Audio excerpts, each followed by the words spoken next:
Radio ici maintenant, 95.2, la vague d'OVNI, comme chaque mardi soir à partir de 23h et le dimanche de 14h à 16h. Cette émission est produite par Didier Deplège, réalisée par Alexandre.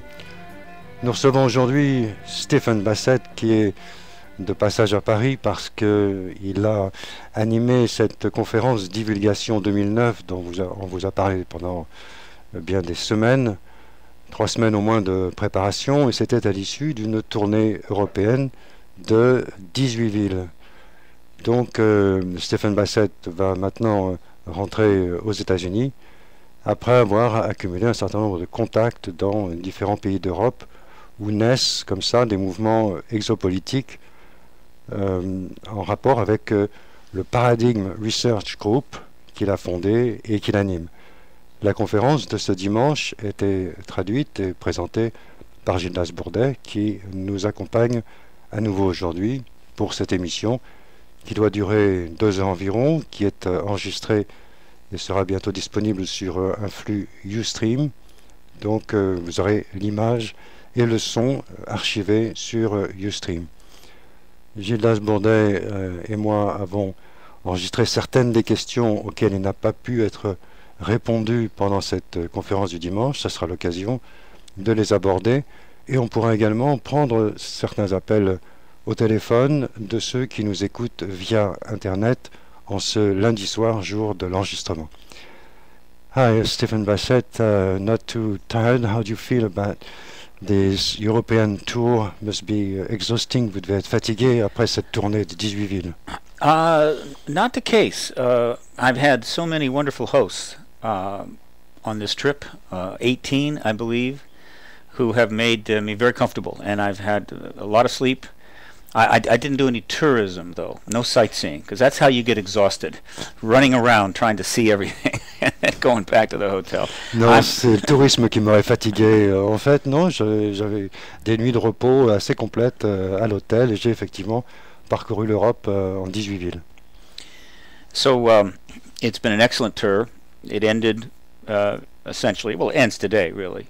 And thanks to my host in France, yourself, obviously, Gildas Bourdet, Jean-Charles Dubac, and Jean up in Normandy, and Jean Schofield over in Brittany, my stay in France has been outstanding. And the presentation and the lecture yesterday at Place Saint-Martin, correct? Espace Saint-Martin. Espace Saint-Martin was, as they say in France, the piece de résistance.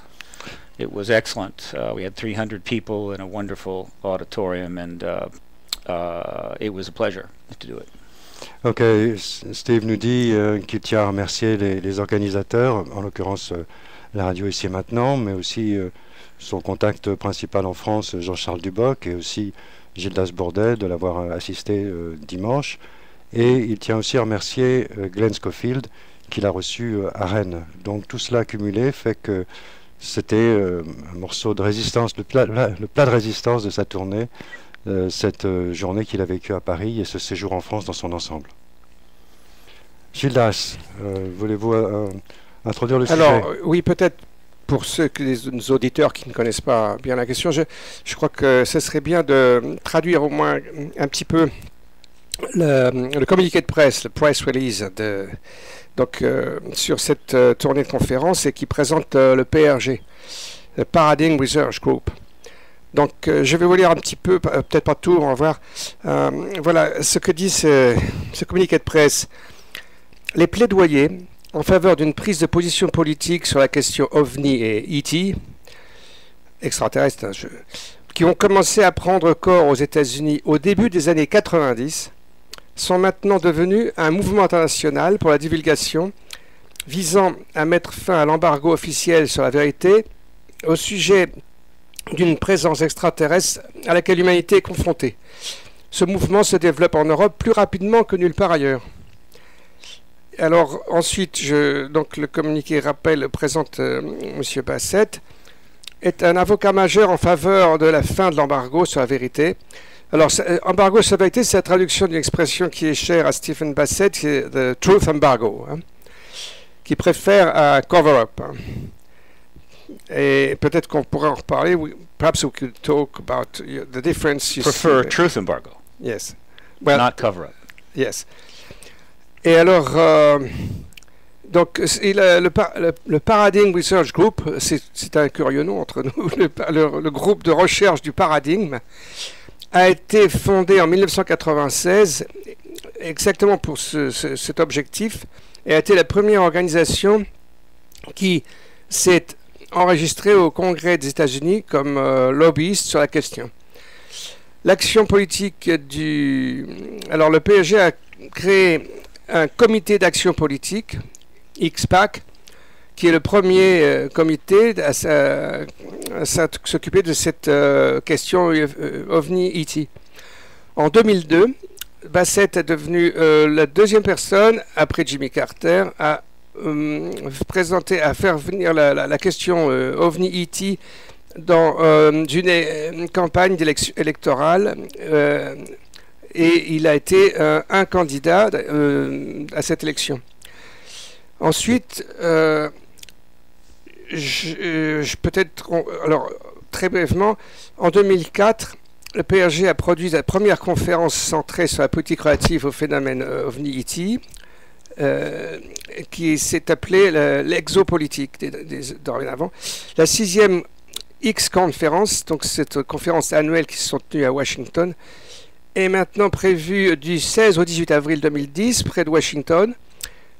En 2008, PRG a fondé le Réseau mondial exopolitique, donc en anglais Exopolitics World Network, EWN, et le Réseau exopolitique pour les États-Unis, EUSN, Exopolitics United States Network, pour faciliter l'expansion du mouvement pour la divulgation. Voilà, alors je crois que c'est l'essentiel. I think we have said perhaps another word to Million Facts. Alors, je termine dans ce que dit ce communiqué de presse, qui est depuis le 5 novembre 2008, PRG a mené peut-être la plus importante initiative, le Million Facts à Washington. Des milliers de lettres, fax et emails appelant à la divulgation ont continué à être envoyés à la Maison-Blanche depuis les États-Unis et hors des États-Unis, et au corps des journalistes accrédités à la Maison-Blanche, les appelant à se mobiliser et à commencer à poser les questions appropriées en insistant pour obtenir des réponses. Ce travail d'exhortation de PRG a bénéficié d'une couverture de presse importante dans les médias américains et à l'étranger. Voilà. C'est l'essentiel du... I think this is the main presentation. I think so. So everybody now should know what PRG means.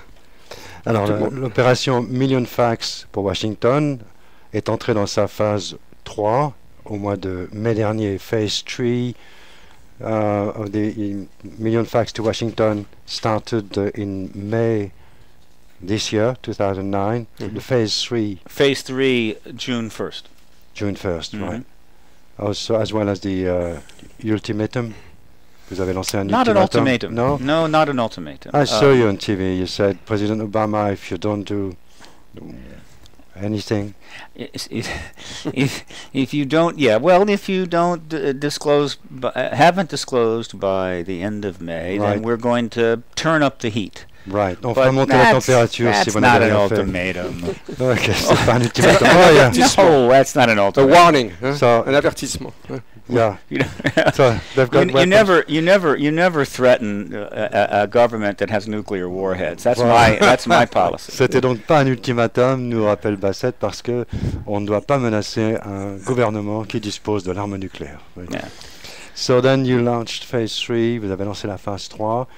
Requesting the journalists at the White House to take over, and so far we've only seen one guy on the telephone asking Robert Gibbs.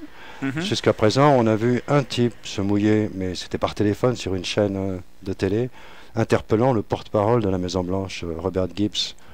And Gibbs looked embarrassed. And said, oh, I didn't ask President Obama. Il avait l'air embarrassé. Il a répondu, non, j'ai pas posé vraiment la question à Obama. Je sais pas quoi vous répondre sur le sujet. Well, for your listeners, the Facts on Washington is the most important ongoing initiative of Paradigm Research Group. And from November 5 to January 20th, thousands of letters, faxes, and emails from around the world were sent to the new president-elect at the president-elect transition headquarters, right? Letters and emails, no faxes. Initial phase. Donc la première phase, c'était le lendemain de l'élection de président Obama, Obama en tant que président, le 5 novembre, jusqu'à son entrée en fonction le 20 janvier. C'était la phase 1 et les personnes ont bien réagi. Elles étaient conviées à envoyer des emails et des fax à Washington et il en est arrivé des dizaines de milliers. Then from January 21st to May 31st, the letters, faxes, and emails, all three, were coming in from around the world to the White House for the president. And all of these letters were using the talking points from the faxonwashington.org website that the president should demand a full briefing on the UFOET issue, should call for congressional hearings, should bring out the extraterrestrial-based technology they have been studying, our government has been studying for 60 years, and disclose to the American people the extraterrestrial presence. Alors à partir du moment où on peut considérer que l'inauguration du président Obama officielle ayant eu lieu le 20 janvier, à partir du 21 janvier jusqu'au 1er mai, une campagne renforcée d'emails, de fax et de lettres, de courrier simple également, a été à nouveau encouragée pour être adressée à la Maison-Blanche, demandant à ce que le président Obama reçoive un briefing, je ne sais pas comment traduire un briefing, qui soit correctement briefé par son entourage sur la question E.T., qu'il divulgue ce qui les avancées technologiques qui sont entre les mains du complexe militaro-industriel. Et le troisième point, c'était de demander donc qu'il y ait lieu des réunions, des hearings, c'est-à-dire des réunions de confrontation, des auditions. Des auditions publiques devant le Congrès. Exactement. For the witnesses, yes. Merci Gildas. And then, this was all planned out in the summer of 2007. Then on April 20, last year, 2008, wait a minute, no, April 20, 2009, this year, held a press conference at the National Press Club in which astronaut Dr. Edgar Mitchell called for the president to disclose the ET presence, the truth. Retired Air Force Major Dr. Professor Milton Torres called for the president to disclose. And then I addressed the president as best I could through CNN. Yeah, the non-ultimatum. With another statement, but not the ultimatum. with a declarative of a question. But I'll let you translate, and then I'll tell you that. Yeah, le 29 avril was April 29th in 20. April 20. National Press Club, yes. Au National Press Club, le 20 avril, on a vu apparaître l'astronaute Edgar Mitchell, qui est apparu en juillet 2008 sur la radio Kerrang Radio, la radio anglaise. Là, le docteur Mitchell est apparu au National Press Club, insistant, demandant à ce que le gouvernement nouvellement mis en place, procède effectivement à la divulgation. Et juste après lui, le même jour, est apparu un ancien de l'US Air Force nommé Milton Torres, qui avait fait surface quelques mois auparavant dans les archives, la déclassification, la 3e ou 4e vague de déclassification des archives britanniques pour un incident survenu 20 ans plus tôt, mais que son devoir de réserve l'avait empêché d'évoquer plus tôt que cela. Donc Milton Torres. Then, and because I want the United States government and President Obama to proactively conduct the disclosure event without being hounded, I then said to President Obama through CNN that you need to disclose as soon as possible for two very important reasons. One, if you don't disclose, then soon this truth embargo is going to have your name on it, right? It's going to be your truth embargo, and you will have to account for why you did not act, and very likely your open, transparent government reform initiative will simply turn to dust. Alors, c'est dans le cadre de cette conférence publique au National Press Club dont on vient de parler, avec Mitchell et Torres, que Stephen Bassett s'est adressé au président Obama, au président récemment élu, donc on est bien fin avril 2009, et sans vouloir trop lui mettre la pression, et profitant du fait que cette conférence a été relayée quand même par CNN, elle a été placée pendant de nombreuses journées dans les archives vidéo consultables par tout un chacun sur CNN. Il s'est adressé au président Obama en espérant qu'il n'agirait pas en réponse contraint et forcé, mais par la raison. Et les raisons qu'il faisait valoir, c'est que s'il n'agit pas très rapidement, son nom serait attaché à l'embargo sur la vérité, qu'il avait... Ça deviendrait son affaire, ça deviendrait sa responsabilité. Tout intérêt, effectivement, à spontanément, de bonne volonté, prendre l'initiative pour qu'au contraire, son nom soit attaché à la divulgation plutôt que sur son aspect négatif de l'embargo sur la vérité. Et que s'il ne le fait pas, deuxième point, sa politique donc de transparence va s'effondrer, va partir en morceaux. Voilà, c'est un appel à la logique. And the second reason was that if the United States does not disclose the ET reality to the American people very soon, there is a very good chance that another nation is going to do it first. And the three leading candidates, in my view, are China, Russia, and France. Alors, cet appel à la logique, à la raison, était assorti aussi d'un argument massu, je dirais un peu pervers, comme je l'ai vu et comme je l'ai découvert, that's my comment, perverse reasoning, saying that if you don't do it, then, voilà, en disant, si vous ne procédez pas à la divulgation, attention, parce que d'autres pays pourraient le faire avant vous, et pour Stephen Bassett, les trois principaux candidats sont la Russie, la Chine et la France. And then I said that if disclosure has not taken place by May 31, that the facts on what the PRG is going to turn up the heat, right, by going to the facts on Washington Phase 3.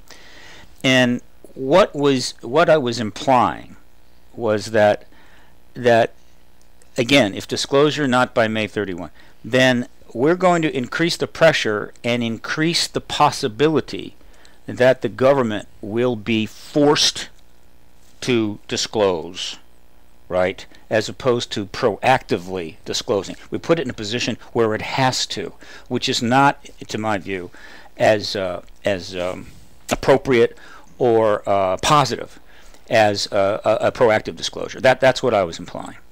Donc, en cette fin avril 2009, Stephen Bassett concluait son appel à Obama en relevant que ce serait tellement mieux qu'il agisse spontanément que sous la force. Cependant, si rien ne se passait d'ici le 31 mai, donc dans les 5 semaines suivantes, à ce moment-là, le PRG et son opération du million de fax pour Washington ferait monter la pression et entrerait dans la phase 3 de son programme, de son action, en faisant appel, on va le découvrir, aux accrédités de la presse, les membres de la presse accrédités à la Maison-Blanche.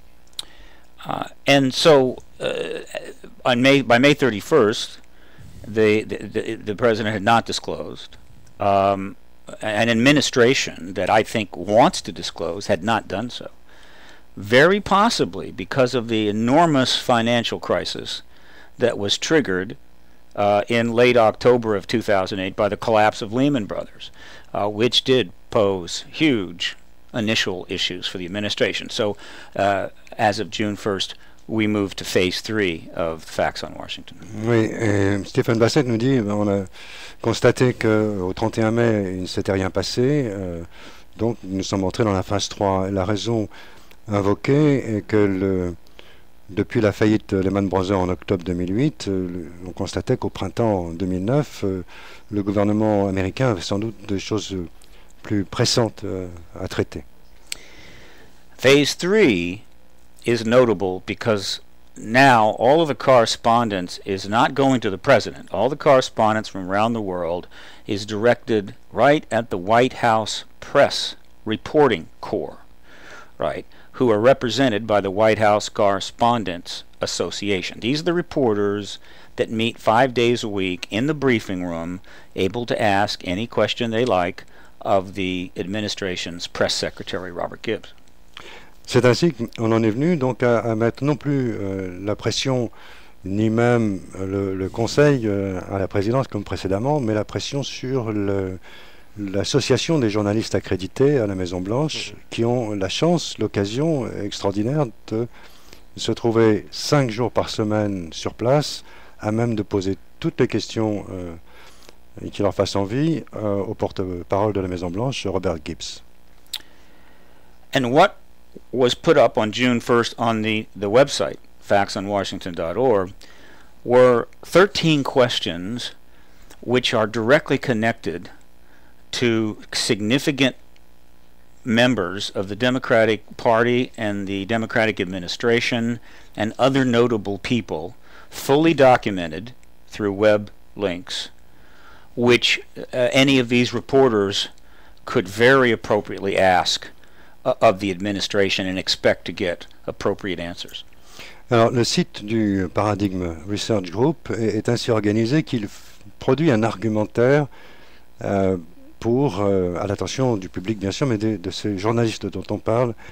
Et Stephen Bassett avait publié une page de 13 questions qu'il suggérait à ces journalistes d'utiliser, se servir, de piocher dans ces 13 questions avec l'argumentaire correspondant pour étoffer chacun des points qu'ils pouvaient aborder. Donc il y avait un matériel de presse disponible sur le site du PRG.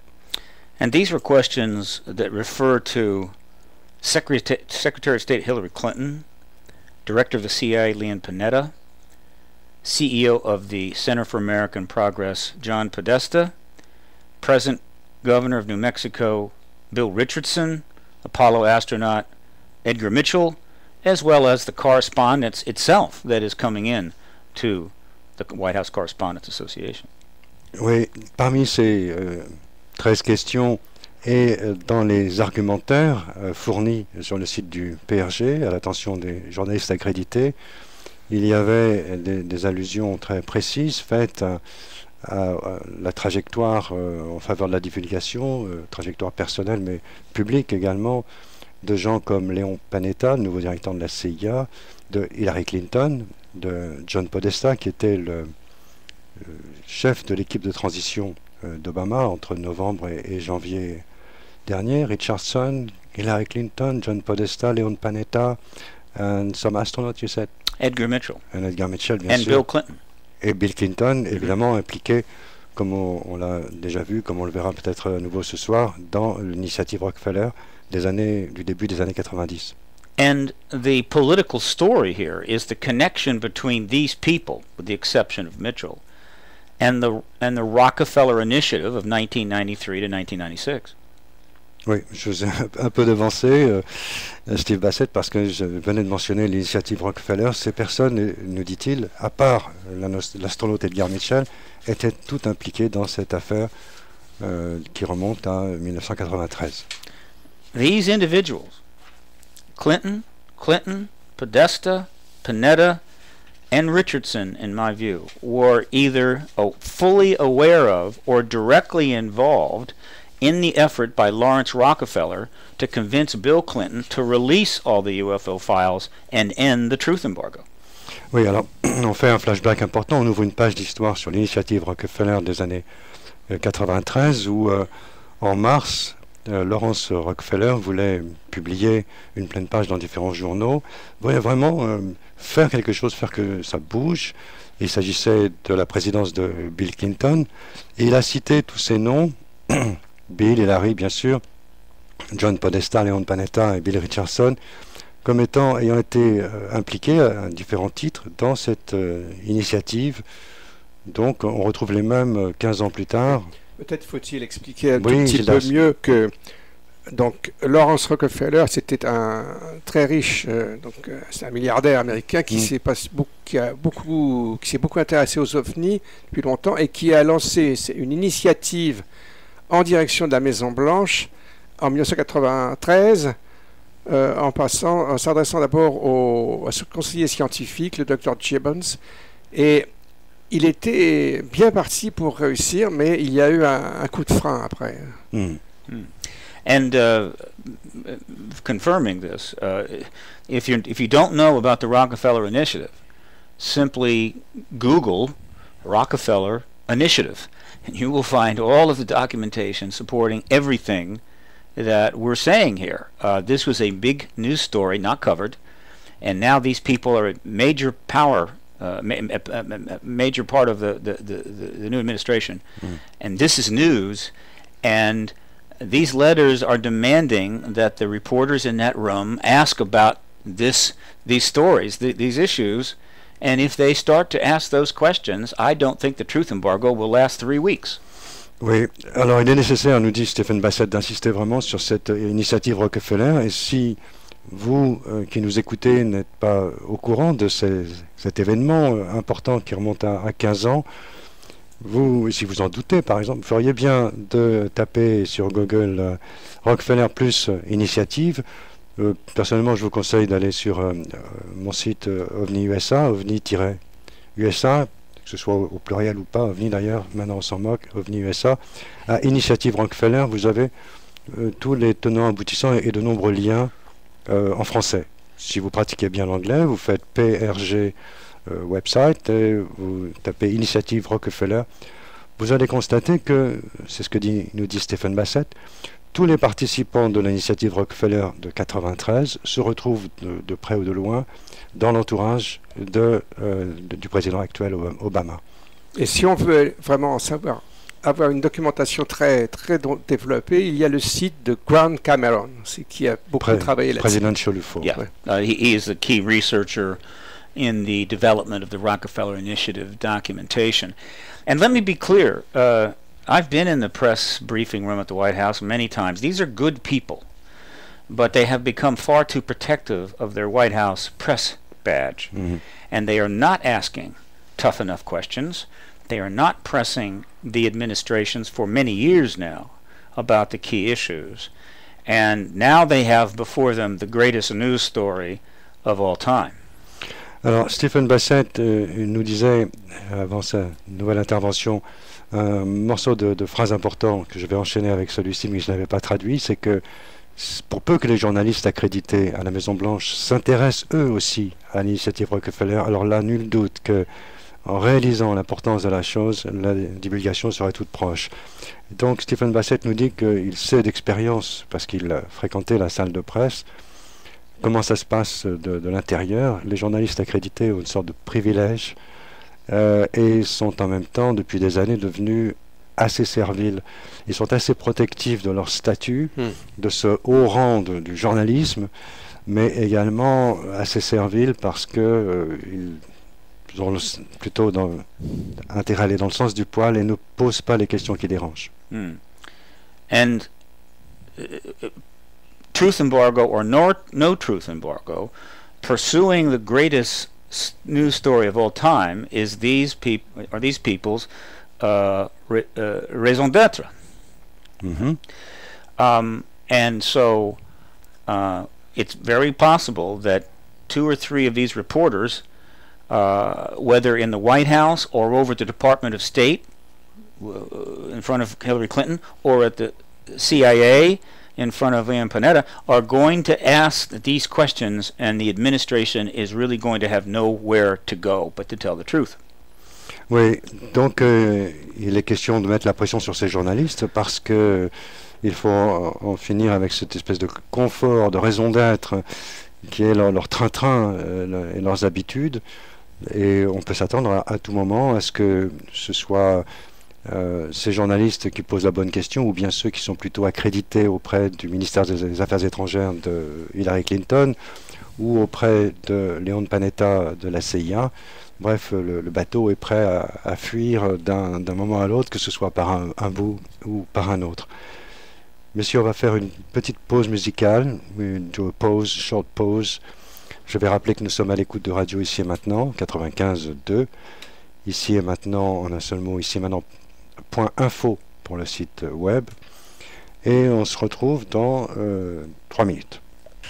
Nous sommes avec Stephen Bassett dans le cadre de La Vague d'OVNI, chaque mardi soir à partir de 23h, chaque dimanche de 14h à 16h. Nous enregistrons un film qui devra durer 2 heures environ sur Ustream, que vous pourrez regarder à volonté.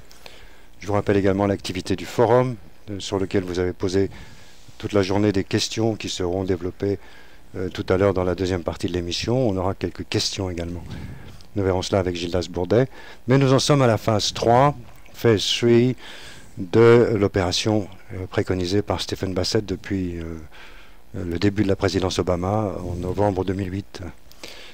So next to the phase 3. Well, I want to reiterate the point I was making before the break, that there are Pulitzer Prizes to be had here, and some of these reporters are going to break ranks and start asking these tough questions, and the administration very quickly is going to be put in a position where they are forced to disclose as opposed to proactively disclosing. And that is the message I was trying to give to the Obama administration on April the 20th. Oui, donc à partir du 29 avril, vous l'aurez compris grâce au développement précédent, rappel des épisodes précédents, la phase 3 est devenue plus offensive. Il ne s'agissait plus de persuader, il s'agissait de persuader l'administration, il s'agissait maintenant de mettre la pression sur les journalistes pour que l'un ou l'autre, peu importe à quel endroit, que ce soit à la Maison-Blanche ou auprès du directeur de la CIA ou de Hillary Clinton, mais qu'un journaliste décide de casser les bonnes habitudes et et s'exprime clairement et pose cette question à la présidence. So, letters and faxes and emails are going to continue to go into the White House Correspondents Association until disclosure happens, right? And I happen to know that a letter to the press from another country about a, quote, U.S. issue has twice the impact of a letter from the United States. Right. Donc la stratégie se poursuit bien sûr, nous dit Stephen Bassett. Il est question de continuer à envoyer des lettres, des fax et des courriers simples, des lettres, autrement dit, des fax et des emails à la présidence, sachant que c'est son expérience qui lui a prouvé, venant de l'étranger, un fax ou une lettre pèse 2 fois plus lourd que si elle émane du territoire américain. Il s'agit de s'adresser, on l'a bien compris, à l'association des journalistes accrédités à la Maison-Blanche. So I would love to see 3,000 letters, faxes, and emails come in from France based on the information at faxonwashington.org. And what you do is you write up a basic letter, not too long, and then you mail a letter, email the same letter, and fax the same letter, all 3, because they can't correlate. And so one person, 3 correspondences. 1,000 people could send 3,000 correspondences. That would be a big deal. Alors, Stephen Bassett nous dit, ce que je trouverais génial, c'est que à l'issue de mon passage en France, la conférence d'hier ou l'émission aujourd'hui, nous assistions à cet événement spectaculaire qui serait l'envoi, par exemple, de 3000 fax, emails ou lettres à l'association des journalistes venant de France. Ça serait tout à fait spectaculaire. Il nous dit, ils n'ont pas les outils, ils n'ont pas les moyens de corréler les envoie selon l'une des trois sources, ce qui fait que il suffirait par exemple qu'un millier d'auditeurs ou d'auditrices décident effectivement d'envoyer une courte lettre, plus un email, plus un fax, et ça fera 3000 parce qu'ils n'ont pas les moyens, donc je me répète, de voir que ça vient, que 3 messages viennent de la même personne.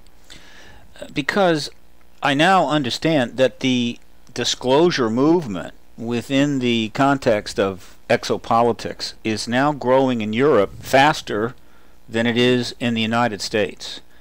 And Europe is in a position to have very strong influence on the U.S. policy. Parce que, nous dit-il, je prends conscience que la demande est plus forte en Europe, dans les pays que j'ai traversés, qu'aux États-Unis eux-mêmes. Donc, j'invite vraiment les Européens à contribuer à ce mouvement. Now, this point was driven home to me in July when I spoke at the Exopolitics European Summit in Sitges, Spain, produced by Pepon Hover of Exopolitics Spain and Miguel Salares. Ah oui, j'ai particulièrement pris conscience de l'intérêt qui est manifeste en Europe lorsque je me suis rendu à Barcelone, nous dit-il, en juillet dernier, juillet 2009, un événement qui était produit par Pepon Hover et un homme d'affaires de la région de Barcelone. C'était donc à la fin du mois de juillet 2009. Et là, je me suis rendu compte qu'il y avait quelque chose d'important à faire avec les Européens, beaucoup plus stimulant qu'aux États-Unis eux-mêmes. And Miguel, too, yes. Miguel Yeah, Salares. I said the businessman. Oh, okay. This event was held at a 4-star hotel in Sitges with a deluxe auditorium, was attended by 1,300 people, had simultaneous translation, and considerable press coverage. Oui, c'est l'événement, pour ceux qui n'étaient pas encore au courant, bien qu'on en ait beaucoup parlé sur Ici et Maintenant, cet événement se situait dans un hôtel 4 étoiles à Sitges, à une trentaine de kilomètres au sud de Barcelone, avec un auditorium très, très classe, très équipé, avec traduction simultanée, etc. Il y avait 1300 participants. And probably most important, the average age of the audience was about 35, L'âge moyen, 35 ans. which is 20 years younger than the typical age of the audiences in the United States.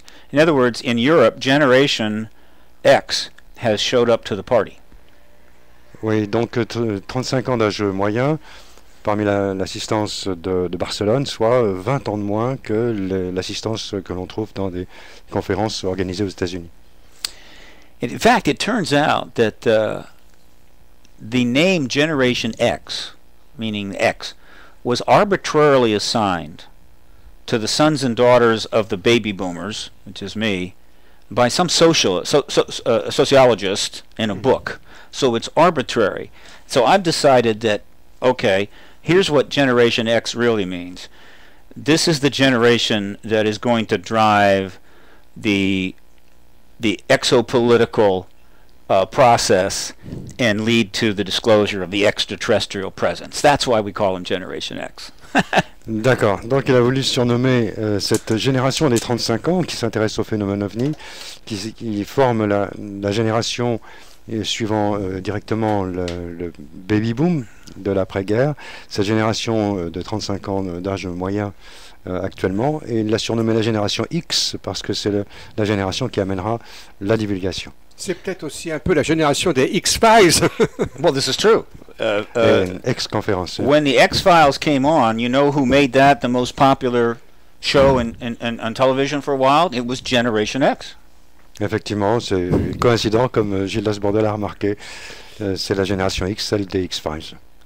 And so we have now had a conference in Paris. We had a conference in Berlin, small one put on by Robert Fleischer, Exopolitics Germany, and of course some small events in Scandinavia. But next year I anticipate big events. In fact, Exopolitics Spain is now thinking in terms of 3,000 people. Alors, Stéphane Bassett nous dit, on a eu une audience moyenne à Berlin, mais je pense que l'année prochaine, on devrait multiplier par 10, se trouver autour de 3000 personnes sans risque. C'est ce que je prévois à l'aise, facilement de Titi. En Espagne, in Spain. Yes. 2000. Robert Fleischer in Germany. Well, Robert is looking ahead to next year, but I know Pepone and Miguel are already thinking in terms of going for 3,000 people next year. Ah oui, c'est le plan que forment Pepone Rover et ses associés à Barcelone pour l'Espagne. Mais Robert Fleischer, lui, ne cache pas son ambition de réaliser quelque chose de plus gros l'année prochaine également. So that's the key issue I wanted to get out on Facts on Washington. What else would you like to chat about? Donc l'opération se poursuit jusqu'à ce que un journaliste ou l'autre, peu importe, il suffit d'un. One journalist asking the right question would be enough. Probably 2 or 3. One is no, il faudrait 2 ou 3. You need a backup, you know. You need 2 or 3, Ouais, but there are hundreds of journalists in the White House press corps, and we just need 2 or 3 to break ranks. Sur une centaine de journalistes accrédités à la Maison Blanche, il faudrait quand même que 2 ou 3 posent la bonne question, histoire d'intervenir en soutien et que ce ne soit pas seulement une question isolée.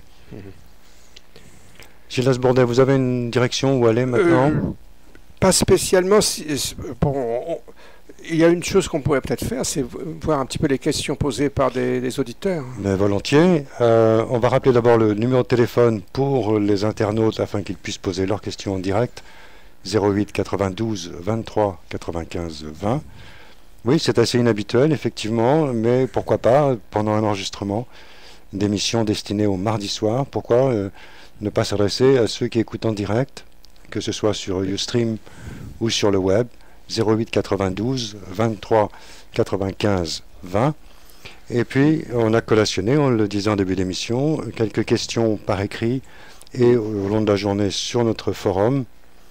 On peut prendre la première question si Alexandre veut bien nous la souffler. Oui, une de ces questions en fait était très très simple. Est-il préférable, selon M. Bassett, que la divulgation vienne d'un représentant politique, d'un élu, comme peut l'être Barack Obama, plutôt que d'une institution comme l'ONU? Oui. Selon lui, quelle serait la portée la plus importante? Est-ce qu'il serait préférable? Would it be best if the question arises from the press correspondent instead of the UN representative? Est-ce que ce serait préférable? You mean a question to from the administration? From the UN? From the UN as an alternative. Why didn't you put any pressure on the UN? If the UN were to become openly proactive about the extraterrestrial issue, which it probably should, it would be a significant thing, and it would put pressure on the administration. But frankly, I think it very unlikely for many reasons. The UN is just not in a position to do this now. I wish they were, but the history of the organization and where we are right now, I think, precludes the UN from stepping into this issue publicly. D'accord. Bon, effectivement, nous dit Stéphane Bassett, l'idéal, ce serait que les choses bougent aux Nations Unies, mais j'en doute assez parce que l'histoire a démontré que l'UN est hors course. Ce serait idéal qu'effectivement elle décide d'interpeller le gouvernement Obama, mais c'est souhaitable, mais assez douteux. Let me elaborate. Yes. Look, il va développer. It would be a good case could be made that this is something the UN should lead on, right? I mean, it is the United Nations. It is a global organization, but the UN is still structured as a Cold War organization with the veto-based Security Council. And it's been significantly undermined since the end of the Cold War, particularly by the U.S. It has a lot of scandals, and it has been weakened. And so, for that reason, it's not likely that it can step forward. But ideally, it should. And thus, it takes the burden off of one nation and makes it a global response. I mean, this is what you would expect. But the timing is just not worked out for the UN. Bon, il faut reconnaître que les Nations Unies ont effectivement une représentativité mondiale et que ce serait bien qu'effectivement quelque chose bouge de ce côté, mais encore une fois, l'histoire a montré que la structure des Nations Unies est vieillotte, elle est toujours sous l'influence de ce qui a été institué du temps de la guerre froide et un peu avant d'ailleurs. C'est le thème du veto au Conseil de sécurité qui ne lui donne pas une représentativité réelle. Et dans la plupart des cas, on a constaté que les États-Unis mettaient leur veto sur tout ce qui leur paraissait déplaisant. L'autre versant de cette question, hein, c'était de savoir si par rapport au public, une divulgation de la part des Nations Unies aurait une portée différente, plus puissante ou moins puissante que de la part d'un homme d'État seul. Oh. And what if disclosure came from a resolution, UN resolution, instead of expecting it from Obama? If disclosure would have come from the UN, I believe it would be a positive thing. But as I said before, because of the circumstances of the UN now, we're not investing too much effort there. See, there's one UN, but there's hundreds of reporters in the White House press corps, and we just need a couple of them to break ranks, and the truth embargo is toast. Oui, Stephen Bassett a effectivement envisagé la chose, mais il n'a pas poursuivi, sachant qu'il y a 100 journalistes accrédités et qu'il suffit que 2 ou 3 posent la bonne question. Ça lui semble le plus court chemin parce que là, il se répète en disant les Nations Unies ont une structure un peu figée qui date et qui est et dont on a fait en sorte qu'elle soit affaiblie et ne puisse pas correspondre. Is something being toast? Is that translate in French? You know, it's toast. C'est du gâteau. How about stick a fork in it? Does that translate in French? Stick a fork in it, it's done. Do you mean it's a piece of cake? A piece of cake, yes. Easy as well. C'est du gâteau. Remember the movie 2010? You know, piece of pie, easy as cake. Oui, c'est du gâteau comme dit Gildas, mais plutôt l'option de convaincre un des journalistes pour commencer, puis 2, puis 3 à la Maison Blanche, plutôt que l'ONU. C'est ça en résumé. J'ai une idée en vous écoutant. I have an idea listening to you which might combine the two. I mean that if and when the president decides to come out, he could do it before the UN Assembly. Ça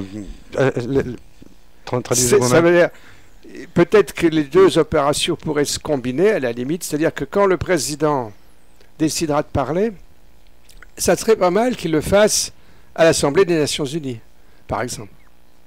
It's not a bad idea.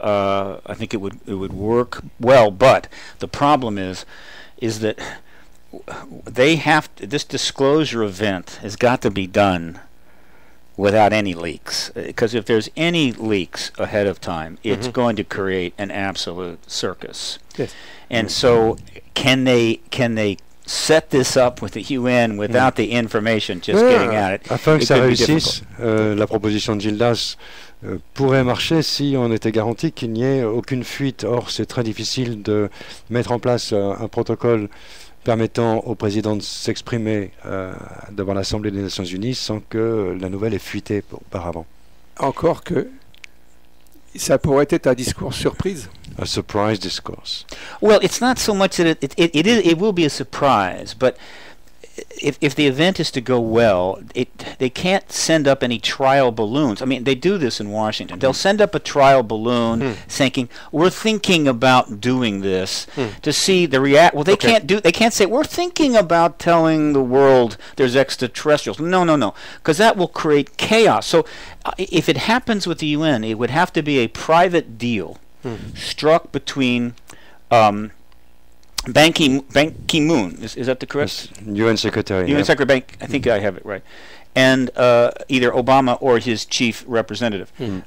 Privately done, saying, okay, on a certain day, you are coming to the UN, we'll tell them that you're coming to talk about whatever, and then you'll go in and say, guess what? It's possible. Oui, de procéder ainsi que proposé aux Nations Unies, ça ne peut pas vraiment fonctionner parce que, à moins qu'évidemment Obama s'entende avec Ban Ki-moon, secrétaire général des Nations Unies, de l'ONU, parce que, encore une fois, ce risque de fuite est très risqué. Ça ne laisse pas place à, par exemple, comme les politiques savent le faire, envoyer d'abord un ballon d'essai pour prendre la température, comme de dire, de laisser entendre que nous considérons la possibilité, afin de tester les réactions. Ça, aux Nations Unies, c'est un one shot. On ne peut pas se permettre de tester l'eau pour voir si elle est tiède. It should be noted that about, I don't know, 10 months ago, information emerged that some meetings were being held at the UN amongst with international representatives, private. And this emerged from researchers Clay and Sean Pickering, and there was a source for this, a military officer. I have spoken on the phone with that officer, and two of my colleagues have met with that officer, and he does seem to be real. Source A. Spoke to him. So I suspect there were such meetings, Oh, but what that means in the larger context of the UN, I'm not sure. Ok, là, effectivement, puisque Gildas Bourdin nous a lancé sur l'ONU, c'était pas tout à fait prévu dans le cadre de notre interview, mais Stéphane Bassett nous amène carrément à cette idée de possible rencontre aux Nations Unies en février 2008. On en a beaucoup parlé ici en France, parce qu'un Français avait prétendu y être allé, et puis il s'est discrédité, etc. Il s'agissait de Gilles Laurent. Oui. Grosse déception. Oui, mais là, la surprise, c'est que cette histoire des réunions à l'ONU, elle n'était pas issue de Gilles Laurent, le Français, qui prétend y avoir été sans apporter jamais la moindre preuve, fût-ce un billet d'avion. Non, la chose est venue des frères Pickering, Clay and Sean Pickering. Et les frères Pickering se sont fait confirmer que des réunions avaient eu lieu par quelqu'un qui a été surnommé la source A, la lettre A. Et la source A a rencontré plusieurs fois une sorte de gorge profonde, un informateur caché, a rencontré plusieurs fois Michael Salla, Clay and Sean Pickering, et d'autres personnes physiquement. Et en certaines circonstances, elle s'est adressée par téléphone. Et Stéphane Bassett nous dit qu'il a parlé à la source A au téléphone. Et il serait assez enclin à penser que les réunions à l'ONU ont effectivement eu lieu. C'est possible. Bruce Maccabee met with him too. Yeah. Ah, Bruce Maccabee a rencontré également cette I'll make source A. one last point on the UN. When disclosure takes place, one of the first things on the post-disclosure agenda needs to be an immediate reform and restructuring of the United Nations to reflect the post-disclosure world. Il est à noter que dans le programme de restructuration politique auquel il devra être procédé juste après la divulgation, la réforme de l'ONU est pratiquement au premier rang. Donc, pour compléter ce que Bassett nous disait tout à l'heure, que ces réunions aient eu lieu à l'ONU lui semble possible, et elles concernaient plusieurs représentants de plusieurs pays, et elles auraient duré 3 jours, from February 12 till 14th, supposed to. 12 au 14 février. I'm sorry, could you, what are you referring to? To the UN meetings. Oh, roughly when that happened. Yes. Yeah. Yes. Yeah. This is not an E.T. Hein. J'ai une autre question posée sur le forum de la radio. Oui, Alexandre. Alors, sur le forum, que penser des faucons militaires et civils? Pourquoi obéirait-il à leur hiérarchie, l'administration Obama, en participant à la divulgation? En effet, ce faisant, après 60 ans d'ostracisme, de négation de secrets et de désinformation, ils devront livrer au monde toutes les avancées technologiques glanées au cours de ces dernières 60 années. Bref, pourquoi perdre ce savoir-faire en disant au monde entier qu'on le possède? Oui, another question from our forum is the following, which means the right-wing militarized would have everything to lose, their power, their leadership, and the technology, their secret technology. How would it be beneficial for them to disclose? Big problem. I respectfully disagree. First of all, it's incorrect to refer to the right-wing military. The military intelligence management did shift to the right between 1976 and 1996. In fact, registrations, Republican registrations amongst the top military and top intelligence people went up dramatically. However, since 2000, that is reversed, and you have a much more balanced political registration. Many of them are independent, but we don't have a right-wing military. We have a very loyal military. In fact, we have probably one of the most loyal military that any nation has ever had. Now, there are militarists, but those are in the private sector, and they do benefit from conflict and they benefit from fear. And that's a problem. Alors, Stephen Bassett nous dit qu'effectivement, il y a une certaine ascension constatée des républicains entre 76 et 96, mais la tendance s'est considérablement inversée depuis 2000. Certes, il y a des va-t-en-guerre, mais les va-t-en-guerre sont plutôt à rechercher dans le domaine privé du complexe militaire-industriel. Quant aux autres, les militaires classiques, on ne peut pas les qualifier de militaires d'extrême droite. Ils sont avant tout loyaux au pays néerlandais. Which brings us to a very important point. I do not refer to a UFO cover-up. I do not refer to a UFO conspiracy. Conspiracy is defined as two or more people plotting an illegal act. Cover-up is the concealing of an illegal act. The embargo of the extraterrestrial issue in the 1940s was not an illegal act, and it was done for reasons of national security based upon the circumstances of the time. And that the people that have maintained this truth embargo, whether we liked it or not, were doing it on the basis of national security, on orders from people who were, I believe, acting in the best interest of the country. Alors là, Stephen Bassett nous fait une sorte d'aparté qui consiste à faire une définition. La conspiration, ça consiste à ce que deux ou personnes ou davantage décident de lancer une opération clandestine, secrète ou de cacher quelque chose. Là, il nous parle d'embargo sur la vérité dans le sens où une vérité a été cachée, mais le fait de la cacher n'était pas en soi illégal dès l'instant où elle avait pour prétexte la sécurité nationale. And with that in mind, it is my belief that the consensus amongst the military intelligence management of the ET issue in the United States, and probably elsewhere, is now in favor of disclosure as in the best interest of the United States. And so I believe it's not Obama that's going to reach down and grab disclosure and yank it out of the secret empire. It is those managers who are going to come to Obama and say, "You're the disclosure president." And Obama will say, "That's good for me."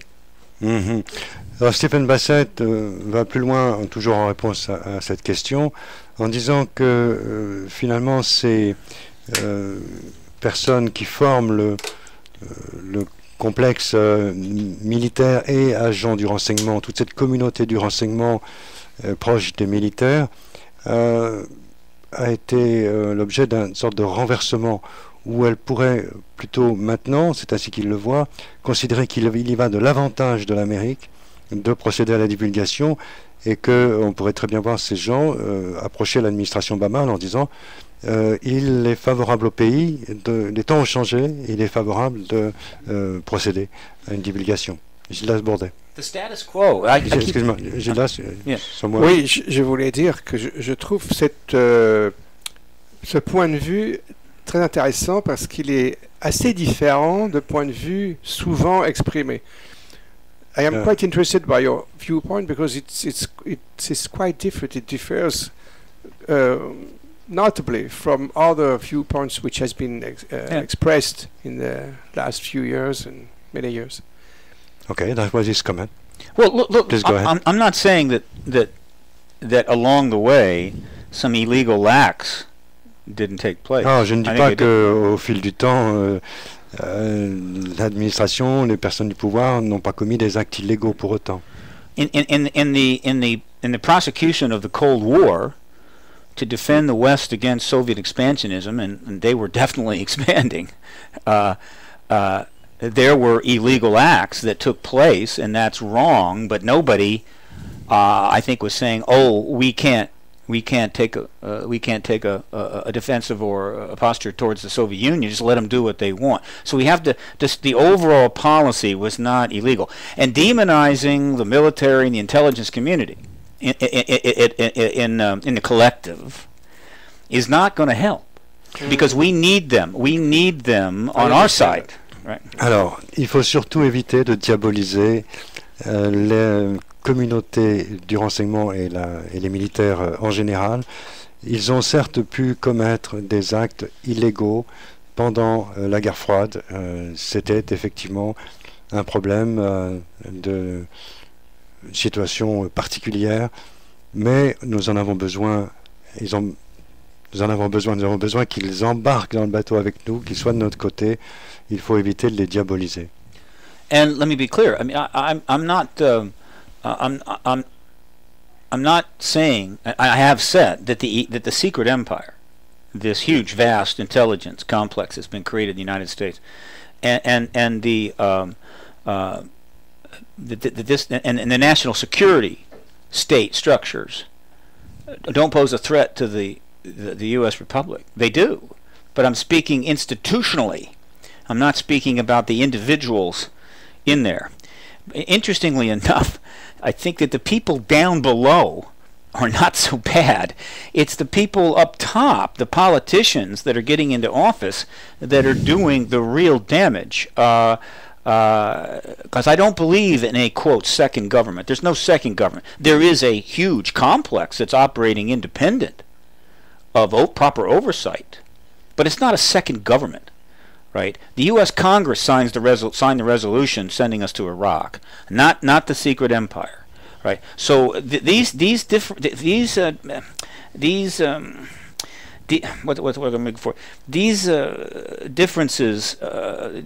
are important. These are distinctions of importance that need to be made as we move to disclosure and the political engagement of the issue on a broad scale.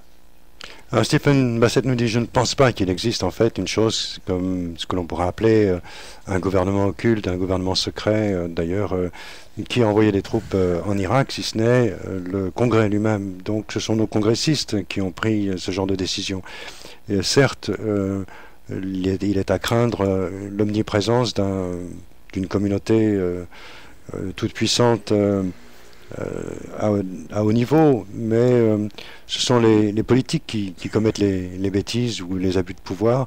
Quant aux hommes, il ne faut pas mélanger. Et les hommes, ils sont ce qu'ils sont, compréhensifs et peuvent être rangés en faveur de la divulgation. Et il n'y a pas donc de gouvernement occulte. Il y a une structure que l'on peut craindre si elle s'étend trop, mais c'est surtout les politiques, ce sont les gens d'en haut qui peuvent commettre des actes douteux. And I'll close with this. I mean, the vast majority of people working in the national defense structures in the American government are good, honest people doing their best. The problem in the United States has not been their actions per se or their allegiances, but rather it has been bad political leadership, in my opinion, that we have had overall very bad political leadership going all the way back to 1963. Il fait remonter à la mort de Kennedy en 63 une sorte de constat que les leaders qui se sont succédés, les chefs, les responsables, les autorités qui se sont succédés ont parfois commis des actes malveillants, mais nous devons respect, dit-il, aux gens qui forment la structure. Ils sont loyaux au pays et voilà, il a en somme répété ce qu'il avait développé précédemment. Any strong nation, whether it be the United States or France or Germany or the UK, they can stand 5-10 years of bad leadership. It happens, but you can't stand 50 years. You go that long, and very, very bad things are going to happen. So We're at a crossroads in the United States. It can't be any clearer, I don't think, that we don't have any more time. We don't have many more years of bad leadership that we can afford. We better get open, transparent government and good leadership in that country very soon, or frankly, it's going to get a little dicey, as they say in the United States. And I say as someone who lives there and has lived there his whole life, having seen Europe, again, I see in Europe a model, a clear-cut model for the hopeful coming warless human condition, right? Europe is the model for a collective group of nations without war. And the rest of the world should be looking very closely at Europe. And I mean China with its 2 million man army. I mean India with its new uranium bombs that they're looking to test, right? And of course the United States, which can't seem to turn down a war whenever it turns up at its door. Europe is the model, and that's one of the reasons why I believe that Europe is a perfect place for exopolitics to really take off. Bien. On reprend son souffle. That's a lot. That's a lot. I can repeat. Just Non, ask. c'est vrai. It should be okay. Il nous dit d'abord que les populations ne peuvent supporter plusieurs années de mise au secret, 5 ans, 6 ans... De mauvais gouvernement. De mauvaise gouvernance, oui. 5 ans, 6 ans, ça va. Et ensuite, on atteint l'insupportable. C'est pourquoi, il nous dit, la divulgation ne devrait plus tarder, parce que si ça ne se produit pas, là, on va vers de graves tensions. Puis, il en vient à remarquer qu'en Europe, il a eu des exemples de démocratie qui aspirent à la paix. Et ça nous change de ce que l'on peut constater en Inde, par exemple, où la recherche effrénée vers la domination atomique, par exemple, fait peur. Les va-t-en de guerre dont on parlait tout à l'heure essaiment un peu partout, sauf, semble-t-il, pour ce qu'il a constaté en Europe, ce qui fait de l'Europe une sorte de modèle de la démocratie apaisée. Et un bon terrain pour exopolitics. Voilà. And look, this century could go very, very badly. There's not going to be an apocalypse. There's not going to be an Armageddon. There's not going to be a destruction of the world. That's just not going to happen. But we could have a situation soon in this century when those alive wish there was an apocalypse or an Armageddon, right? I mean, so that's the fact. That's the truth of it. We have run out of time to play any more of the silly games that nations and peoples and leaders have played for about 10,000 years. It's time to put Machiavelli to bed, throw his book out the window, and develop a governance that works in the 21st century given the technology and the reality that we're facing. Or we will pay the consequences, and those consequences are coming at us like a tidal wave. I mean, it's you can see it at the horizon. It's starting to build, and people are leaders are running around on the beach going, "Oh, what do we do? What do we do? What do we do?" And it keeps coming, and so the people had better step in and take some action here and get things in order, or that wave will hit soon enough. Stephen Bassett est assez optimiste sur l'entrée dans ce nouveau siècle, disant il n'y aura pas d'apocalypse, il n'y aura pas d'Armageddon, bien que le concept puisse ne pas déplaire à certains dictateurs ou autres. Non, il voit plutôt l'ambiance assez favorable. Cependant, il note que la pression ne cesse de monter et qu'il va nécessairement falloir que des choses importantes, cruciales, changent, se mettent en place, parce que la pression peut devenir assez intense au point qu'un tsunami déferlant... comme un tsunami déferlant sur les côtes, et tout le monde se précipite aux abris. J'ai encore, si vous le permettez, 2 questions que j'ai repérées parmi celles des auditeurs. Une qui nous fait monter d'un cran qui est très très simple. Est-ce que cette non-divulgation, selon Stephen Bassett, proviendrait finalement d'une entente avec ceux dont on parle depuis le début, et que si le président Obama ou d'autres présidents n'ont pas fait cette divulgation, c'est en bonne entente avec ces êtres parce qu'ils estiment que ce n'est pas le moment? Réponse après la pause. Vous écoutez Radio Ici et Maintenant, 95.2, l'émission La Vague d'OVNI le mardi à partir de 23h, le dimanche de 14h à 16h. Radio Ici et Maintenant, 95.2, La Vague d'OVNI le mardi soir à partir de 23h, le dimanche de 14h à 16h. Nous sommes en compagnie de Stephen Bassett. La musique qu'on vient d'entendre, Je suis obligé de le dire parce que le standard, le lendemain, est toujours assailli de questions. C'est la musique extraite du film Eyes Wide Shut de Stanley Kubrick. C'est la phase, vous savez, de la cérémonie secrète. Ça colle assez bien, je trouve, avec le propos. C'est quand même assez terrifiant comme scène. Non, pas la musique, la scène plutôt. La musique est impressionnante, elle est très appréciée, la scène. Ça fait très peur. Effectivement. I love that movie. Yeah, il aime beaucoup ce film.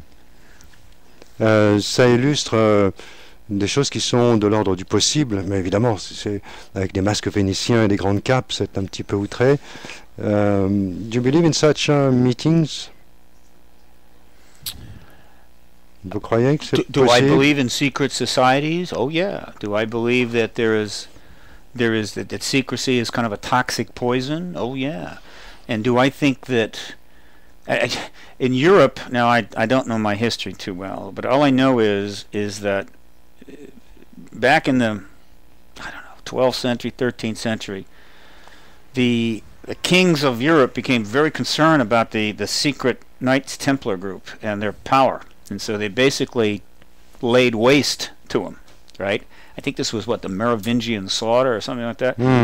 Every once in a while, you have to purge yourself of secrecy. I believe that post-disclosure, we're going to see a substantial reform of the influence of secret groups in human culture. Oui, je demandais à Stephen Bassett s'il pensait que ces scènes montrées par Stanley Kubrick étaient réalistes. Il nous dit que les sociétés secrètes ont existé de tout temps, en remontant aux Mérovingiens, bien sûr, mais ça fait partie des choses dont il faudra évidemment dont il faut périodiquement se débarrasser, et l'époque post-divulgation ne devrait pas manquer de purger un peu cette ambiance. Revenons à la question posée juste avant Eyes Wide Shut, dont Stephen Bassett a eu la traduction de Relation between ETs and government. La question était, est-ce que se pourrait-il que cette non-divulgation est que l'une des raisons, en tout cas, ça serait des accords secrets, passés secrètement avec des aliens extraterrestres, with aliens. Yeah. I don't think there is evidence beyond a reasonable doubt of any formal agreements between any government and extraterrestrials, but there are stories and there are some accounts that have been presented, but it's not conclusive. But if there is an agreement with ETs that we shouldn't disclose, then the ETs are violating that agreement all the time, because their presence, they're constantly being seen coming and going, and everything else they're doing is pushing the disclosure movement forward. So if such agreement exists, the ETs certainly aren't honoring that agreement. Stephen Bassett nous dit, je ne pense pas qu'il existe une entente, qu'il existe des accords particulièrement entre les ET et ce gouvernement ou d'autres. Cela dit, il y a de nombreux récits qui vont dans ce sens, mais rien ne permet de les établir de manière certaine, de les prouver.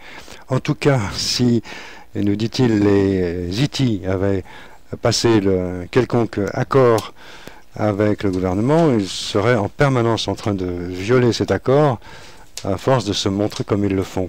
Gildas Bourdet. I would like to drop in a little comment on this. J'aimerais commenter. There may be a third third way. There's always a third way. Il y a toujours une troisième voie. Oui. Qui serait, I say it in French first, sure. Qui serait qu'il y a effectivement des accords secrets, mais que les choses changent, et que en fait il y aurait une politique de divulgation progressive. Ah, et ça expliquerait le nombre croissant d'observations. There might be secret agreements, but which would also lead to progressive uplifting of secrecy, which would explain the increasing number of observations around the world? Who knows? Occam's razor says that the ETs are pursuing an agenda.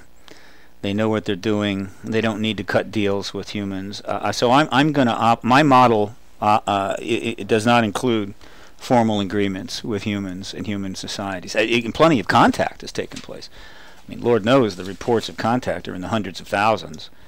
But formal agreements, I don't think so. But the fact is, I'm sure we will not know the truth of that until after disclosure. And if it's true, that will be one of the more interesting exopolitical matters to discuss post-disclosure. Would be the treaties that have been signed with the ETs without any input from the world's citizens. So I'm sure that'll be an interesting week on the cable news channels when that comes out. I look forward to that. Oui, de toute façon, Gildas, il n'y aura pas moyen de le savoir avant que la divulgation soit intervenue, parce qu'on verra à ce moment-là que des éventuels documents auraient été signés, et ce serait assez troublant, ça ferait la une des médias. J'ai une autre petite idée. He's got another idea. Another idea, which is that la quatrième voie. There is no agreement, but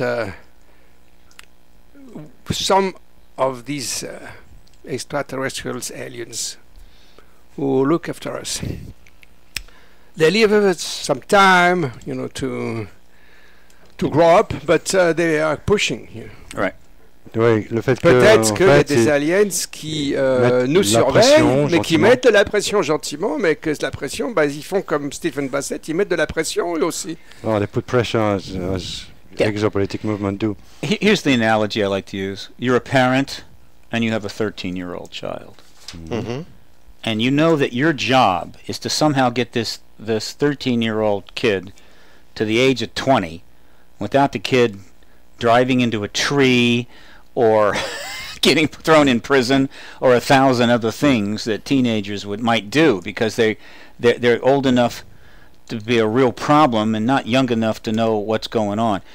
And you don't have the option of saying to the kid, look, I need you to stay at 15 for a while. Just stay at 15 because I need some time to work up a plan, you know. The kid's going to go to 20 and that's it. And so I think that's one way to look at it. They have no choice. We have a certain amount of time to get through this. We need to do it.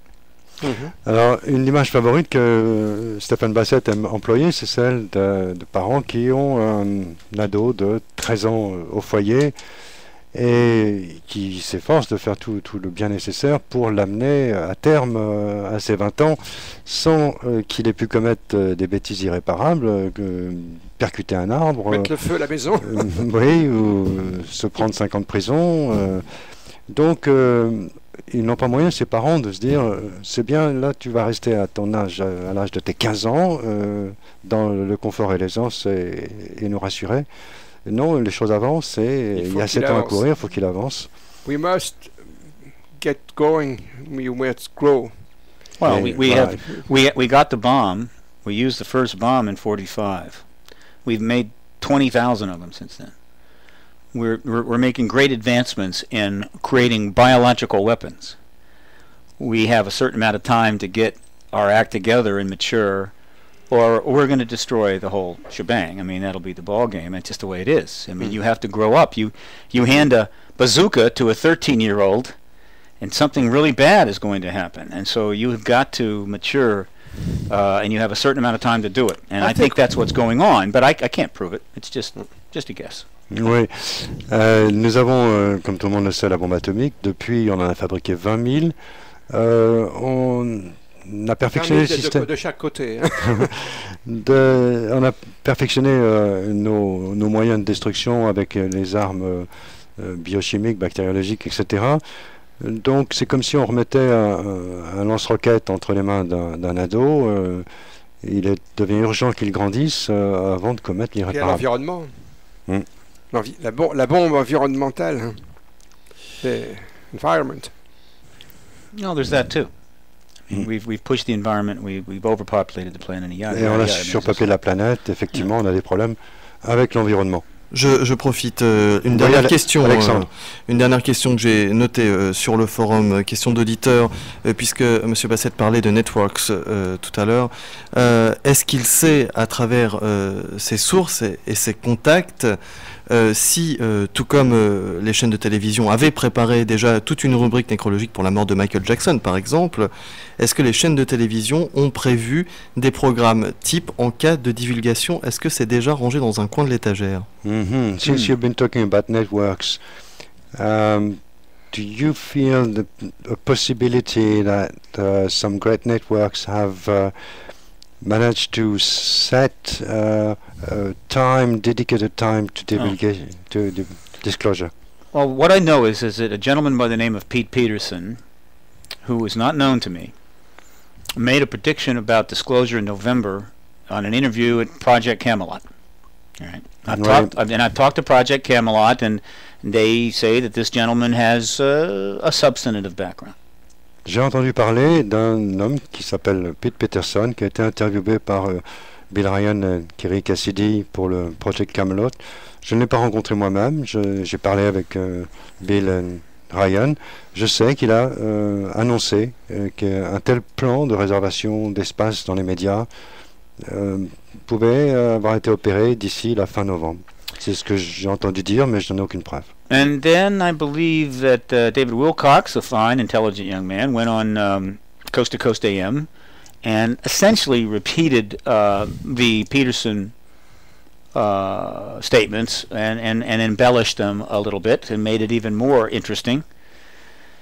Je sais également que David Wilcock est allé très récemment sur Coast to Coast et il a répété, en fait il s'est contenté de répéter ce qu'il tenait de Pete Peterson. And do I know whether this is true? No. Do I kind of like the fact that this rumor is out there? Yes. All right. And translate that and I'll make a point. Ok. Please. Donc la réponse va être en deux temps. Il me demande de traduire la première partie. Est-ce que je suis à même de vous confirmer la chose? Pas du tout. Est-ce que ça me réjouit plus ou moins que de telles rumeurs circulent? Je dois avouer que ça ne me déplaît pas. But just for the fun of it. If I was the government and I wanted to do a disclosure event and I wanted to minimize the chance that it would get out ahead of time, you see, and create a whole bunch of commotion before you could do it, right, cleanly. One way to do it would be to set the date, right, for a certain date, and then have it released somewhere else that there is a date. Right, there's something going on, and let that, but not in the main, not New York Times, but I mean out, you know, on coast to coast or whatever, and so that it kind of works its way until it's discounted, and nobody, and so then if anything leaks out as you approach that day, people go, it was just the rumor, and then you don't do it on that day, you do it maybe a week before or a week after, and so you've sort of inoculated yourself against a real leak.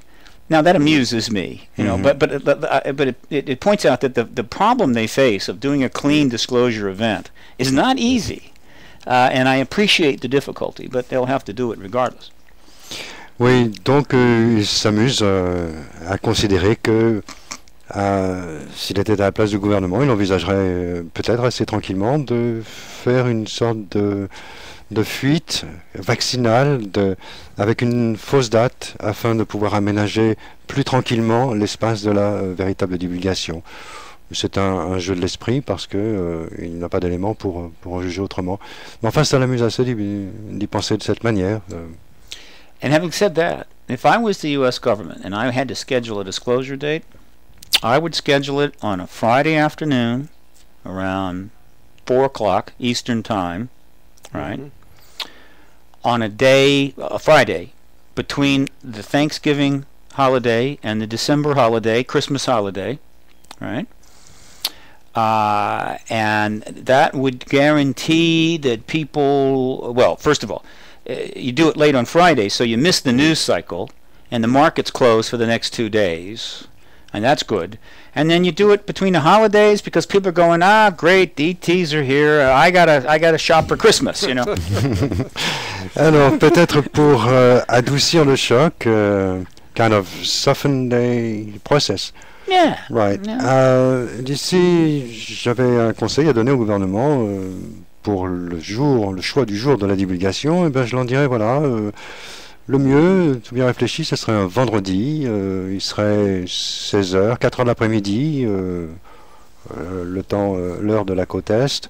Un vendredi parce que c'est à ce moment-là que Wall Street va fermer pour 2 jours, et donc ça causera moins de remous, et également, j'irai situer le temps exact entre Thanksgiving, la fête de la dinde, si l'on peut dire, et la fête de Noël.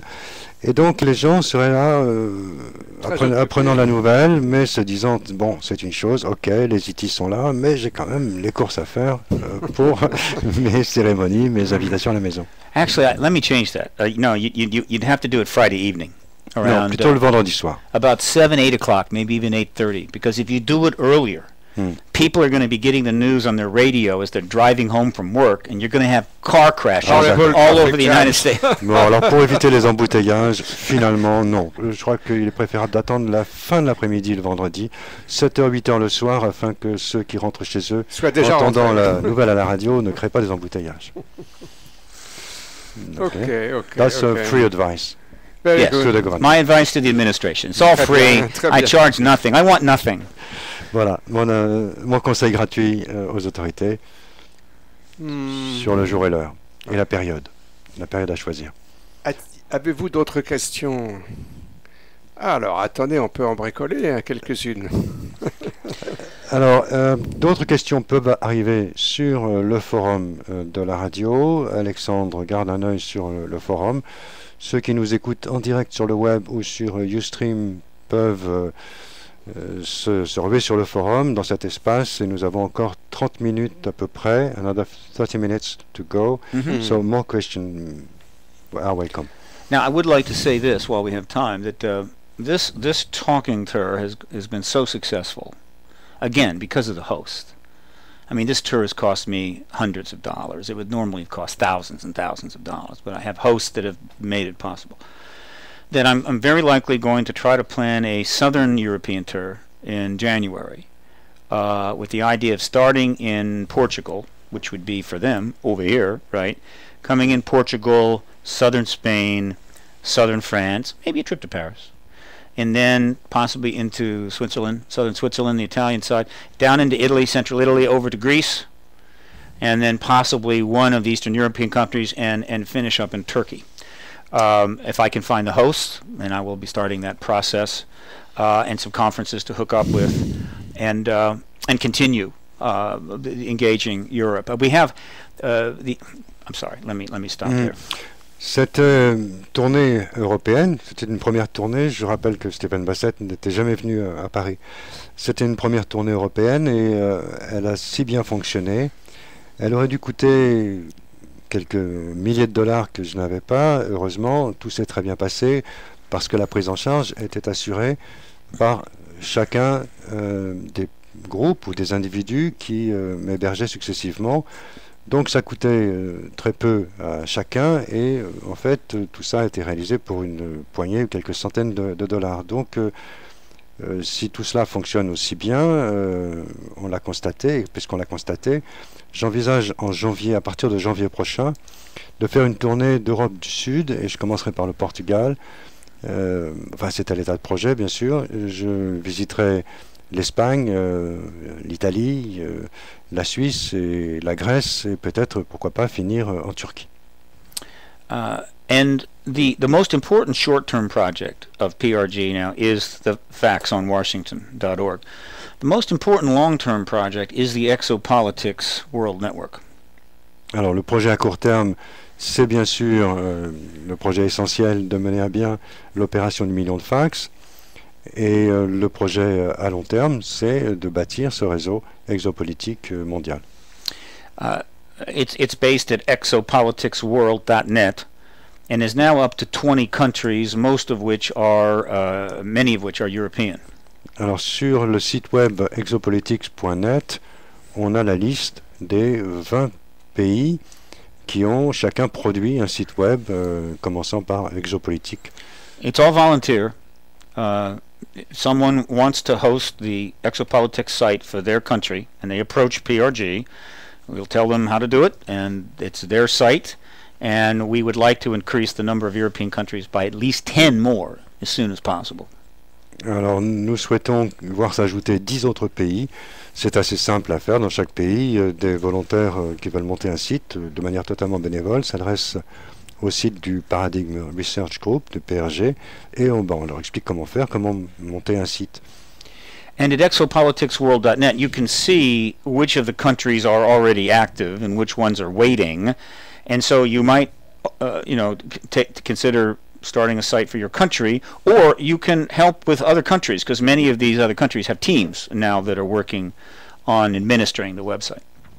Alors il suffit de se rendre sur le site exopolitique.net pour voir quels sont les pays actuellement actifs qui ont ouvert un site web. Ceux qui ne l'ont pas encore ouvert, ça peut vous inspirer d'ouvrir le vôtre, soit de rejoindre une équipe qui maintient déjà un site existant. And I'd like to mention that the latest site that came on board was Exopolitics Ireland, administered by Barry Tweedy. Welcome, Barry. And we also have a Facebook group page, Exopolitics WorldNet and United States Network group page, that anybody can join, and we want you to do that if you want to be made aware of this growing movement. Alors le dernier pays en date, c'est donc tout récent, c'est l'Irlande avec Barry Tweety, qu'il salue au passage, et Stephen Bassett signale également qu'il y a un autre moyen de piloter l'ensemble, c'est Facebook, où il anime un groupe sur Facebook. What's sufficient is to type Exopolitik on Facebook and join the group?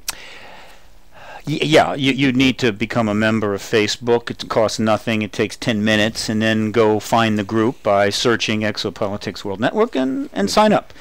Donc il faut s'inscrire sur Facebook, ça prend 10 minutes pour remplir sa fiche, ensuite chercher le mot-clé Exopolitik et rejoindre le groupe. And there's a Million Facts on Washington, a Facebook group page as well. Join that too. Il y a également sur Facebook un autre groupe qu'il pilote, c'est le groupe dit de Million Facts. And if you want, you can come and be my friend. So you can come to my page and friend up if you want to. I love Facebook. What can I say? I love Facebook. It's incredibly powerful networking tool. J'adore Facebook. Ça semble être un outil très performant. Vous pouvez vous inscrire et taper à ma porte. Je veux devenir ton ami. Et voilà, vous êtes mon ami sur Facebook. How much time you spent on Facebook daily?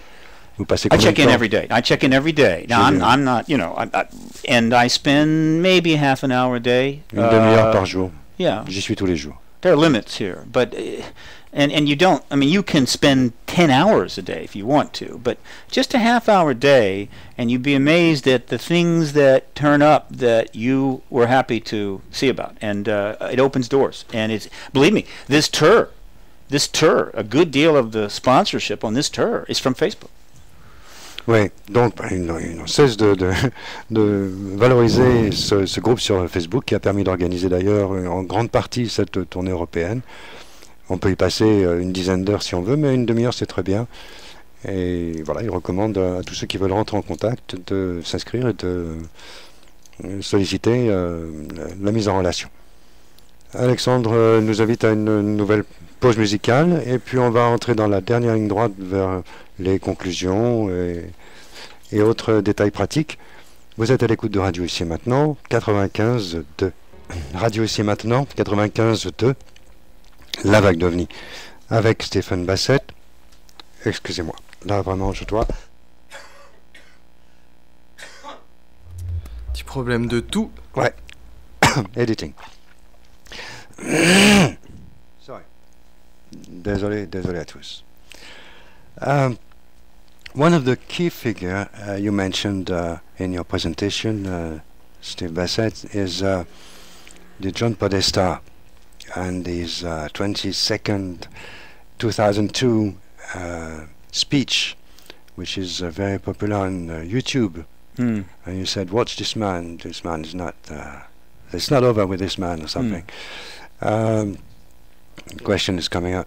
It's time for me to translate.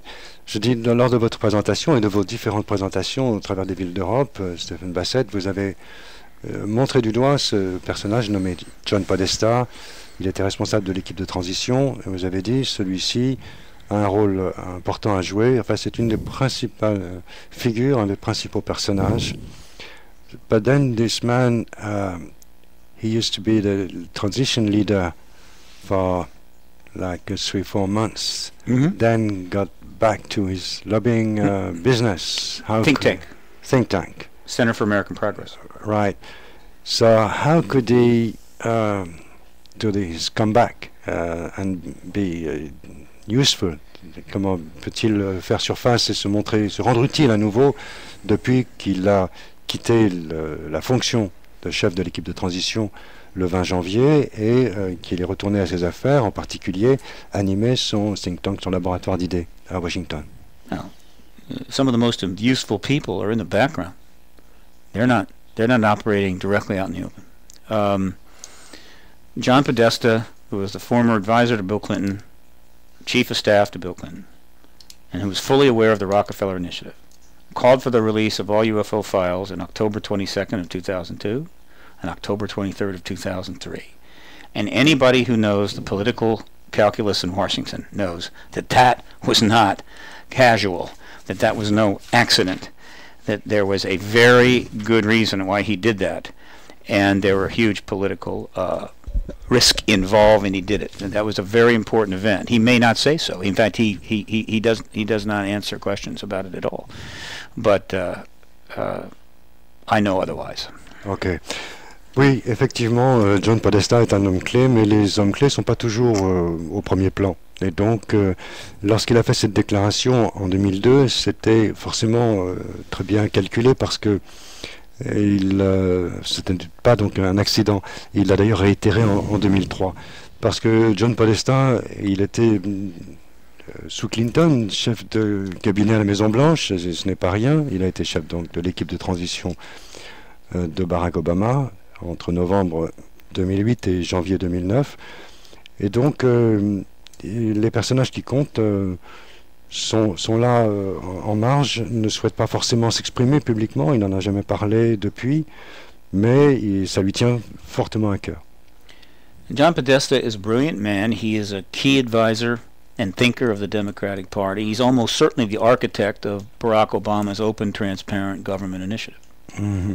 Il est très probablement l'homme qui a conçu, qui a mis au point le concept de transparence gouvernementale, d'une gouvernance transparente, et c'est un homme clé, donc très important, qui a un rôle très important à jouer dans cette histoire.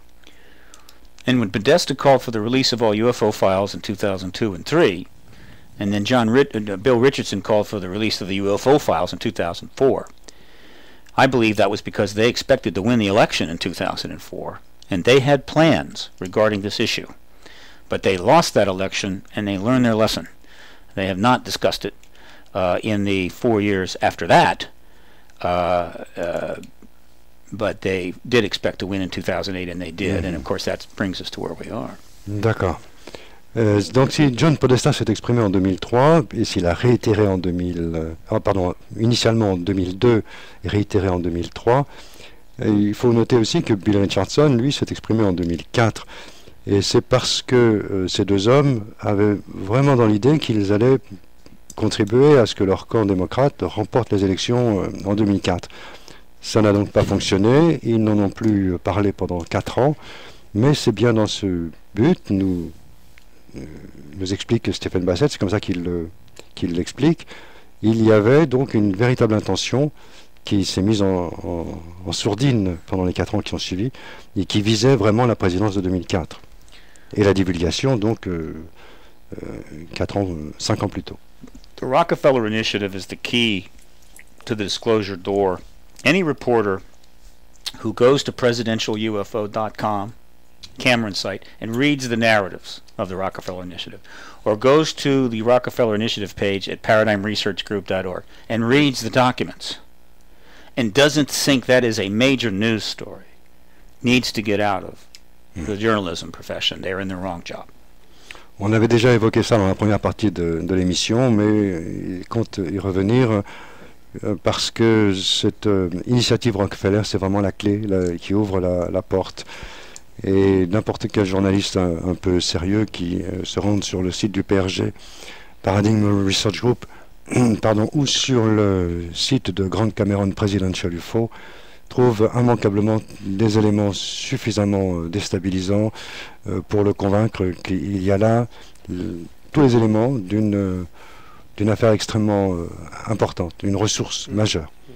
And when I say reporter, I just don't mean the U.S. I'm talking about reporters at the major Paris papers, the UK papers, magazines, Matt Stern, any of they can go. They can go. If they don't know English, they can translate the page, on Google. I mean, there's nothing preventing a European journalist from writing this story up and stick it in the front page of the major paper in any capital in Europe. Cela dit, n'importe quel journaliste autre qu'américain, un journaliste d'un grand journal en Europe, en France, en Allemagne, n'importe, qui se rend sur les sites indiqués et qui lit ce qui concerne l'initiative Rockefeller, trouve effectivement matière à un article extrêmement percutant dont il fait sa une à tout moment, quand il veut. So, one moment. So I want to mention 4 websites, and possibly they can be graphicked on your website tomorrow. 4 websites: presidentialufo.com, paradigmresearchgroup.org, barackobamaufo.com, hillaryclintonufo.com. Those 4 sites. Go there, and you will see why this particular matter is something that is going to very likely be the issue that breaks the truth embargo's back. Alors, Stephen Bassett nous recommande, puisqu'on en est à la conclusion et aux données pratiques, nous recommande 4 sites en particulier, 4 sites web à visiter. Difficile de les épeler à l'antenne, ça serait un peu laborieux, mais il s'agit de presidentialufo en un seul mot, .com, celui donc de Grant Cameron. Ces 4 adresses figurent en permanence sur le forum de la radio, à condition de chercher un petit peu. Ils sont exposés sur OVNI USA et ils seront rappelés, groupés sur le forum de la radio à nouveau. Le deuxième, c'est paradigmresearchgroup.org, paradigmresearchgroup en un seul mot.org. Il s'agit également de Hillary Clinton UFO.com. Et le troisième est Barack Obama UFO, which is a little less popular. It's not very active at the moment, but it might get more active after this show. It does exist. Oui. Il a le mérite d'exister et voilà, il pourrait se mettre soudainement en activité. Donc barackobamaufo.com. Voilà les 4 sites qui lui semblent principaux à visiter, les 2 premiers étant les plus chargés de ressources pour intéresser les journalistes. Oui, Gildas Bordet. Oui, un petit commentaire pour la France. Ce que nous observons, oui, je vais traduire, I say it in French first and translate. Nous observons, je pense que Didier va être d'accord, c'est que depuis quand même quelque temps, un regain d'intérêt pour les ovnis dans les médias. Il y a quand même un certain nombre d'émissions de télévision, pas toutes bonnes, mais quelques-unes sont bonnes. De meilleure qualité. De meilleure qualité.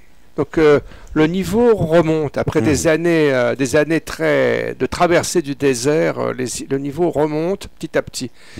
Je crois qu'il faut dire ça. Auto-translate. Yes. What I wanted to say is that we notice in France in the recent months and years a renewal, new interest for UFOs in the French media, especially in television. It is still modest, but there is an increase. Look, media interest is growing rapidly. At paradigmresearchgroup.org, go to the News Media Archive, and you will see 3,600 linked articles. And in recent years, I mean, last year was 1,100. This year there will be about 1,100 again. And we have the links to these articles, and they're all mainstream English language press, some foreign in English, but it's a huge amount of media coverage that people don't realize how much there is.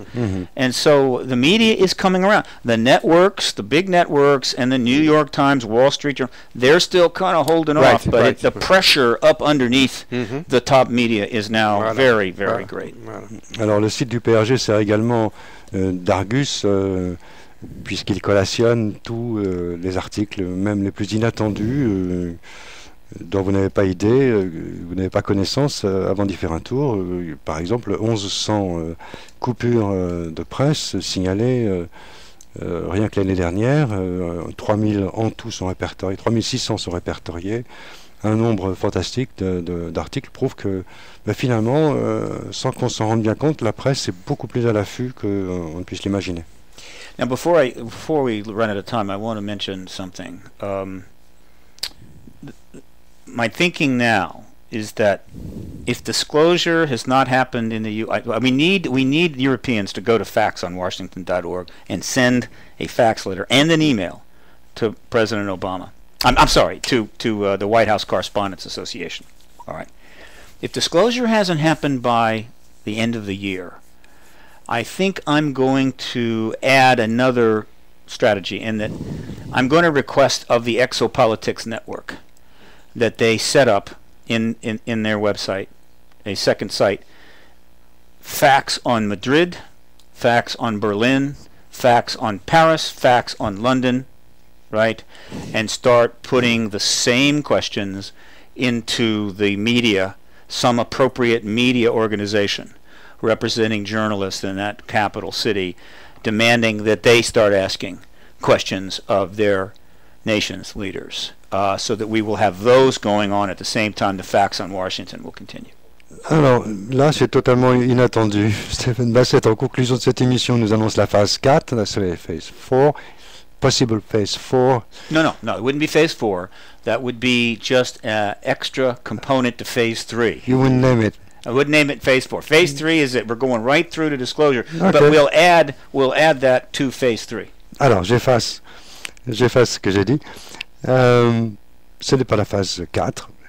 Stephen Bassett nous dit que d'ici la fin de l'année, s'il ne s'est rien produit aux États-Unis face à l'administration Obama, il suggérera alors au réseau des sites web exopolitiques de s'orner d'un appel à envoyer des fax et des emails à des journalistes ciblés de supports déterminés, qui viendront, enfin de support de presse évidemment déterminés, qui viendront en appui de l'opération du million de fax. Now you see the beauty of this. You see, we'll link on faxonwashington.org to all of these other facts on countries, right?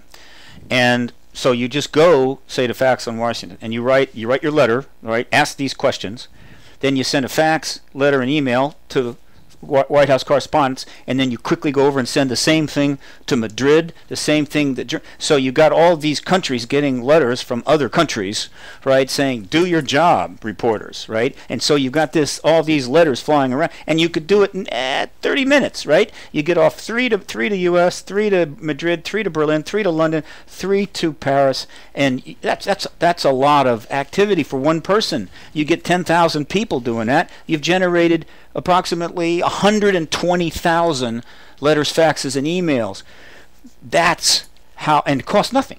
Basically costs nothing. This is how you push media and politics today, right? Using the tools that we have. Voilà, bon, c'est une leçon de stratégie, ça nous explique comment Stephen Bassett conçoit l'action en réseau, où l'on peut multiplier en 30 minutes de son temps chacun un effet boule de neige par finir par diffuser, émaner des dizaines de milliers de messages, que ce soit des lettres ou des fax, etc., en les faisant tourner en réseau et en émettant simultanément vers l'association des correspondants de presse de Washington, mais aussi vers les sites locaux de sa région, de sa ville, de sa capitale, selon les différents pays. Bref, un effet boule de neige effectivement considérable à travers un réseau de 20 et quelques, bientôt 30 sites exopolitiques différents. But until the end of the year, I want to keep the focus like a magnifying glass right on the Washington Correspondents Association, everybody pointing that one place. Mais son objectif principal est cependant l'association des correspondants de presse de Washington, c'est la cible principale, du moins jusqu'à la fin de l'année. Now, by the way, the White House has never acknowledged that it's gotten a single letter, right? The White House Correspondents Association has never acknowledged they've gotten a single letter. When Robert Gibbs was asked by Ryan in Seattle about the correspondence, he said nothing. When Billy Cox of the Sarasota Herald Tribune contacted the White House Correspondents Association about this correspondence, they wouldn't return his emails or his phone calls. And he's a reporter, all right?